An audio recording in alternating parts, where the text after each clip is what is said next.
Hi hello welcome to Neevees kitchen. ഇന്ന് നമ്മൾ വന്നിട്ടുള്ളത് ഒരു ചിന്താമണി ചിക്കൻ്റെ റെസിപ്പി ആയിട്ടാണ് കേട്ടോ. അടിപൊളി റെസിപ്പിയാണ്. കോയമ്പത്തൂർ ഭാഗത്തൊക്കെ ഭയങ്കര സ്പെഷ്യലായിട്ടുള്ള ഒരു റെസിപ്പിയാണ് കേട്ടോ അത്. അവിടെ മട്ടനും ചിക്കനും ഒക്കെയാണ് ഫേമസ്. അതിലൊരു സ്പെഷ്യൽ ഡിഷും കൂടിയാണ് ഇത്. നമുക്കിത് എങ്ങനെയാണ് എളുപ്പത്തിൽ നമ്മുടെ വീട്ടിൽ തയ്യാറാക്കുന്നതെന്ന് ഒന്ന് നോക്കിയിട്ട് വരാം. നല്ല ടേസ്റ്റിയാണ് കേട്ടോ. ഞാനിപ്പോൾ ഇത് തയ്യാറാക്കുന്നത് ഒരു 250 ഗ്രാം ചിക്കനിൽ വെച്ചിട്ടാണ്. ബോൺലെസ് പീസസ് ആണ് എടുത്തിട്ടുള്ളത്. നിങ്ങൾക്ക് വിത്ത് ബോണോ വിത്തൗട്ട് ബോണോ എടുക്കാം, കുഴപ്പമില്ല. ചെറുതാക്കി മുറിക്കുക, എല്ലുണ്ടെങ്കിലും എല്ലില്ലെങ്കിലും ചെറുതായിട്ട് മുറിക്കാൻ നോക്കുക. ഇതിലേക്ക് കുറച്ച് ചൊറുക്കയും വിനാഗിരിയും ഉപ്പും ഇട്ടിട്ട് നന്നായിട്ട് കഴുകി പിഴിഞ്ഞ് വെച്ചിട്ടുണ്ട് കേട്ടോ ഞാൻ. ഇനി നമുക്കിതിലേക്ക് 1 ടീസ്പൂണോളം കാശ്മീരി മുളക് പൊടിയാണ് ഞാൻ ചേർത്ത് കൊടുക്കുന്നത്. മുളക് പൊടി ചേർക്കാൻ താല്പര്യമില്ലാത്തവർക്ക് ചേർക്കേണ്ട, വെറുതെ മഞ്ഞളും ഉപ്പും ഇട്ട് മാരിനേറ്റ് ചെയ്ത് വെക്കാം. എനിക്ക് കുറച്ച് കളറിൻ്റെ ആവശ്യമുള്ളതുകൊണ്ട് ഞാൻ കാശ്മീരി മുളക് പൊടി ചേർത്ത് കൊടുത്തിട്ടുണ്ട്. ഒരു 1/4 ടീസ്പൂണോളം മഞ്ഞൾ പൊടിയും കൂടി ചേർത്ത് കൊടുത്തിട്ടുണ്ട് കേട്ടോ. എന്നിട്ട് ഒരു ടീസ്പൂൺ ചെറുനാരങ്ങ നീരും കൂടി ഒഴിച്ചിട്ട് നന്നായിട്ട് ആവശ്യത്തിന് ഉപ്പും കൂടി ഇട്ടിട്ട് തിരുമ്മി വയ്ക്കുക. ഒരു അരമണിക്കൂർ വെച്ചേക്കുക. നാരങ്ങനീര് ഒഴിക്കാൻ ഞാൻ വിട്ടുപോയി, വീഡിയോയിൽ എടുക്കാൻ വിട്ടുപോയി, അതുകൊണ്ടാണ് കാണാത്തത്. നാരങ്ങനീര് കൂടി ഒഴിച്ചു കൊടുക്കണം കേട്ടോ. നന്നായിട്ട് മിക്സ് ചെയ്തതിന് ശേഷം നമുക്കിതൊരു അരമണിക്കൂർ മാറ്റി വയ്ക്കാം. ഇനി നമുക്ക് ഒരു പാൻ ചൂടാക്കാൻ വെക്കാം. പാൻ ചൂടായിട്ട് വരുമ്പോൾ അതിലേക്ക് നല്ലെണ്ണ ഒഴിച്ചു കൊടുക്കുക. 1 ടേബിൾ സ്പൂണോളം നല്ലെണ്ണ ഒഴിച്ചു കൊടുക്കണം. നല്ലെണ്ണ നന്നായിട്ട് ചൂടായിട്ട് വരുമ്പോൾ അതിലേക്ക് 1 ടീസ്പൂൺ പെരിഞ്ജീരകം ചേർത്ത് കൊടുക്കാം. നിങ്ങൾക്ക് പെരിഞ്ജീരകം ഇഷ്ടമല്ലാന്നുണ്ടെന്നുണ്ടെങ്കിൽ പെരിഞ്ജീരകത്തിൻ്റെ പൊടി അതിലിട്ടാൽ മതി, അത് ലാസ്റ്റ് ചേർത്താലും മതി കേട്ടോ. എങ്ങനെയാണെന്ന് വെച്ചാൽ നിങ്ങളുടെ അതിനനുസരിച്ച് ചെയ്യാം. അപ്പോൾ പെരിഞ്ജീരകം എനിക്കിതിൻ്റെ ഇടയ്ക്ക് ഇങ്ങനെ കടിക്കുന്നത് ഇഷ്ടമായതുകൊണ്ട് ഞാൻ കുറച്ച് കൂടുതൽ പെരിഞ്ജീരകം ചേർത്ത് കൊടുത്തിട്ടുണ്ട്. അപ്പോൾ പെരിഞ്ജീരകം ഇട്ട് നന്നായിട്ട് പൊട്ടി വരുന്ന സമയത്ത് നമുക്കിതിലേക്ക് 1 ടീസ്പൂൺ വീതം ഇഞ്ചി വെളുത്തുള്ളി ചതച്ചത് ചേർത്ത് കൊടുക്കണം. നിങ്ങൾക്ക് അരച്ചിടാൻ താല്പര്യം ഉള്ളവരാണെന്നുണ്ടെങ്കിൽ അരച്ചിടാം, ഇല്ലെങ്കിൽ മുറിച്ചിട്ടാലും കുഴപ്പമൊന്നുമില്ല. ചേർത്തില്ലെങ്കിലും പ്രശ്നമൊന്നുമില്ല, ചേർക്കുകയാണെങ്കിൽ നല്ലതായിരിക്കും. പിന്നെ ഒരു 20 ചുവന്നുള്ളി ചെറുതാക്കി മുറിച്ചതും ഒരു 15 വറ്റൽമുളകും. ഇതാണ് ഇതിൻ്റെ മെയിൻ ഹൈലൈറ്റ് കേട്ടോ. അപ്പോൾ നമ്മളിതിലേക്ക് കുറച്ച് കറിവേപ്പില ഇട്ട് കൊടുത്തിട്ടുണ്ട്. ഇച്ചിരി പൊട്ടലും ചെട്ടിലും ഉണ്ടായിരുന്നു കറിവേപ്പില ഇട്ട് കൊടുത്തപ്പോൾ. ആ കറിവേപ്പില നന്നായിട്ട് വഴന്ന് റെഡിയായിട്ട് വന്ന സമയത്ത് നമുക്ക് അതിലേക്ക് ഇഞ്ചിയും വെളുത്തുള്ളിയും ചതച്ച് വെച്ചത് ചേർത്ത് കൊടുക്കാം. ഒരുപാട് മഷി പോലെ അരക്കി അല്ലെങ്കിൽ പേസ്റ്റ് ആക്കിയൊന്നും ചെയ്തില്ലെങ്കിലും പ്രശ്നമൊന്നുമില്ല.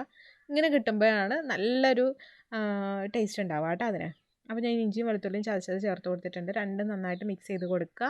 നല്ലൊരു മണം വരും. നമ്മുടെ പെരിഞ്ജീരകവും കറിവേപ്പിലയും അതുപോലെ ഇഞ്ചിയും വെളുത്തുള്ളിയും കൂടി ചേരുമ്പോൾ നല്ലൊരു സ്മെല്ല് വരും.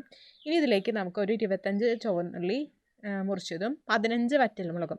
നിങ്ങൾക്ക് അതിൻ്റെ അരി കളഞ്ഞിട്ട് ഇടണമെന്നുണ്ടെങ്കിൽ അരി കളഞ്ഞിട്ട് ഇടാം, ഇല്ല അരി കളയാതെ ഇങ്ങനെ ഇടുന്നതാണെങ്കിൽ ഇങ്ങനെയും ഇടാം. എങ്ങനെ ചെയ്താലും കുഴപ്പമൊന്നുമില്ല. കുറച്ച് എരിവൊക്കെ ഇഷ്ടപ്പെടുന്ന ആൾക്കാർക്ക് ആ അരിയോടുകൂടി ചേർക്കുന്നതായിരിക്കും കുറച്ചുകൂടി നല്ലതുണ്ടാവും കേട്ടോ. അപ്പോൾ 25 ചുവന്നുള്ളി നമ്മൾ വട്ടത്തിലരിഞ്ഞിട്ട് ഇതുപോലെ എടുത്ത് വെച്ചിട്ടുണ്ട്. വട്ടത്തിലോ നീളത്തിലോ എങ്ങനെ വേണമെങ്കിലും നിങ്ങൾക്ക് അരിയാം കേട്ടോ, പ്രശ്നമൊന്നുമില്ല. നന്നായി മിക്സ് ചെയ്ത് കൊടുക്കുക. ഇച്ചിരി ഉപ്പും കൂടി ഇട്ട് കൊടുക്കുക. ഉപ്പും കൂടി ചേർത്ത് കൊടുത്തിട്ട് നന്നായിട്ട് വഴന്ന് വരണം. നമ്മളിതിലേക്ക് വേറെ മസാലകളോ കാര്യങ്ങളോ ഒന്നും ചേർക്കുന്നില്ല. ഇത്രയേ ഉള്ളൂ ഇതിൻ്റെ മെയിൻ. ഓക്കെ, അപ്പോൾ നമുക്കിത് നന്നായിട്ട് ഇളക്കിയിട്ട് ഇച്ചിരി ഉപ്പ് കൂടി ഇട്ടിട്ട്, അതായത് ചിക്കനിൽ നമ്മൾ ഉപ്പ് ചേർത്തിട്ടുണ്ട്, അതെപ്പോഴും മൈൻഡിൽ വേണം. അതിന് ശേഷം നമുക്ക് ബാക്കിയുള്ള ഇത് കൂടി ഇട്ടിട്ട് റെഡിയാക്കി എടുക്കാം. അപ്പോൾ ആവശ്യത്തിന് ഉപ്പിട്ട് കൊടുക്കുക. ഉപ്പിട്ട് കൊടുത്തിട്ട് നന്നായിട്ട് ഇളക്കി കൊടുക്കുക. ഇത് നന്നായിട്ടൊന്ന് വഴന്ന് വരട്ടെ. ഈ ചുവന്നുള്ളിയുടെ എല്ലാം കളറൊന്ന് മാറി ഒന്ന് വഴന്നൊന്ന് റെഡിയായിട്ട് വന്നിട്ടുണ്ട്. അപ്പോൾ നമ്മളിത് നോക്കി പരുവം മതി കേട്ടോ. ഒരുപാട് വഴറ്റി നിങ്ങൾ ബുദ്ധിമുട്ടണ്ട, ഇത്രയും വഴന്നാൽ മതി. ബ്രൗൺ കളറൊന്നും ആവേണ്ട ആവശ്യമില്ല. ഇനി നമുക്കിതിലേക്ക് ആ മാരിനേറ്റ് ചെയ്ത് വെച്ചിട്ടുള്ള ചിക്കൻ ഉണ്ടല്ലോ, ആ ചിക്കൻ ചേർത്ത് കൊടുക്കാം. അപ്പോൾ ചിക്കനിൽ നമ്മൾ ഉപ്പും ചെറുനാരങ്ങ നീരും ഇട്ട് മാരിനേറ്റ് ചെയ്ത് വെച്ചിരുന്ന കാരണം കൊണ്ട് കുറച്ചൊരു വെള്ളം അതിൻ്റെ കൂടെ തന്നെ ഉണ്ടാവും. ആ വെള്ളം മതി, ഇനി വേറെ വെള്ളം ചേർക്കേണ്ട ആവശ്യമില്ല. ഇനി നന്നായിട്ട് ഇളക്കി യോജിപ്പിച്ച് കൊടുക്കുക. ആവശ്യമുണ്ടെന്നുണ്ടെങ്കിൽ ഉപ്പ് ചേർത്ത് കൊടുക്കാം. നിങ്ങൾക്ക് ഗരം മസാല ചേർക്കണത് ഇഷ്ടമാണെന്നുണ്ടെങ്കിൽ ചേർക്കാം. ചിക്കൻ ചിന്താമണിയുടെ റെസിപ്പിക്ക് ഗരം മസാല പൊതുവെ ഉപയോഗിക്കാറില്ല, അതുകൊണ്ട് ഞാനും ചേർക്കുന്നില്ല കേട്ടോ. നിങ്ങൾക്ക് ഇഷ്ടമാണെന്നുണ്ടെങ്കിൽ ഇട്ട് കൊടുക്കാം. ഒരു വെറൈറ്റി റെസിപ്പിയാണ്. നമുക്ക് ചിക്കൻ്റെ ഒറിജിനൽ ടേസ്റ്റ് എന്താണെന്നുള്ളത് നമുക്ക് കറക്റ്റായിട്ട് മനസ്സിലാവാൻ പറ്റും. ചിക്കനും ഉള്ളിയും അതുപോലെ നമ്മുടെ വറ്റൽമുളകൊക്കെ ചേരുമ്പോൾ നല്ല അപാര രുചിയാണ് കേട്ടോ. ഇനി നമുക്കിത് ഒന്ന് മൂടി വയ്ക്കാം. വെള്ളമൊന്നും ഒഴിക്കേണ്ട ആവശ്യമില്ല. മൂടി വെച്ച് ഒരു 10 മിനിറ്റ് നന്നായിട്ട് വേവിച്ച് കൊടുക്കുക. ഇടയ്ക്കെടുത്തൊന്ന് ഇളക്കി കൊടുക്കുക.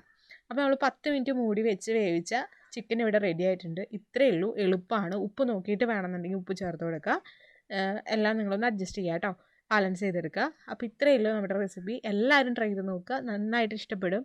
നമുക്കിതിൻ്റെ കൂടെ ഒരു ഇച്ചിരി രസം കൂടി ഉണ്ടെങ്കിൽ നല്ലതായിട്ട് ചോറിനാൻ പറ്റും കേട്ടോ. നല്ല ടേസ്റ്റി റെസിപ്പി തന്നെയാണ്. എല്ലാവരും ട്രൈ ചെയ്ത് നോക്കുക, എല്ലാവർക്കും ഇഷ്ടപ്പെടും. നിങ്ങൾക്ക് ഇഷ്ടമായി കഴിഞ്ഞിട്ടുണ്ടെങ്കിൽ നിങ്ങൾ ഫീഡ്ബാക്സ് ഒക്കെ ഒന്ന് അറിയിക്കുക. എൻ്റെ ചാനൽ ഇഷ്ടപ്പെടുന്നുണ്ടെങ്കിൽ ഒന്ന് വീഡിയോ സബ്സ്ക്രൈബ് ചെയ്തേക്കുക, അതുപോലെ തന്നെ ലൈക്ക് ചെയ്തേക്കുക. വീഡിയോ ഇഷ്ടമായ ഫ്രണ്ട്സിനും ഫാമിലിക്കൊക്കെ ഒന്ന് ഷെയർ ചെയ്യുക കേട്ടോ. അപ്പോൾ അടുത്ത വീഡിയോ ആയിട്ട് കാണാം. താങ്ക്